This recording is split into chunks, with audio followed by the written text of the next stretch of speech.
Promotion मिले, लेकिन जो मालिक होता है, जो हेड होता है, वो सोचता है कि मैं सभी से बहुत ज्यादा काम करवाऊंगा ताकि मेरी कंपनी और डेवलप करे। जो एम्प्लॉय होता है वो डेवलप करने के लिए नहीं सोचता है। एक छोटे स्टोरी से बताना चाहूंगी। दो फ्रेंड्स थे, साथ में पढ़ाई किया करते थे, एक हॉस्टल में रहा करते थे और थोड़ी दूर पे उन लोग का क्लास चलता था। एक बार दोनों की स्टूडेंट लाइफ खत्म हो जाती है, अपने लाइफ में जो आगे बढ़ जाते हैं, तो एक बार दोनों फ्रेंड्स मिलते हैं। तो जो एक फ्रेंड होता है ना, वो इंटरव्यू देने के लिए जाता है, तो वो वहाँ देखता है कि उसका दूसरा फ्रेंड इंटरव्यू ले रहा होता है सबका।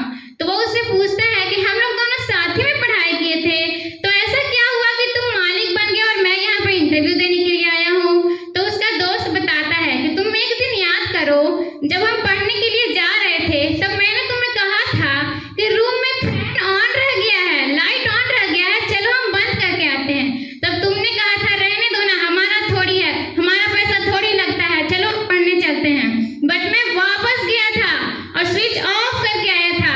उसी टाइम हमारी सोच थी, वो हमारी सोच के कारण, क्योंकि वहीं पे मैं मालिक था, मेरे सोच में मालिक था, मैं मालिक की तरह सोचता था, मैं गया, मैं वहाँ का मालिक समझा खुद को और मैंने स्विच ऑफ किया।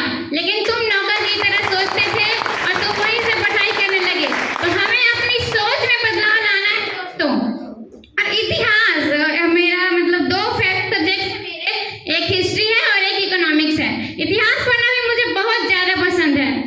इतिहास हम क्यों पढ़ते हैं? सर्वप्रथम एक प्रश्न आप सभी से करना चाहूंगी, प्लीज एनीवन, हम हिस्ट्री क्यों पढ़ते हैं, इतिहास?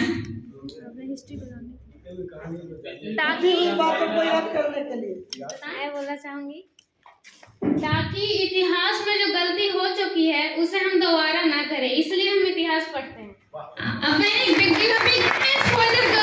अनिता कुमारी, बहुत बहुत धन्यवाद। बिल्कुल सही जवाब दिया है आपने कि जो गलती पहले हो चुकी है वो गलती हम दोबारा नहीं करें, इसलिए हम इतिहास को पढ़ते हैं।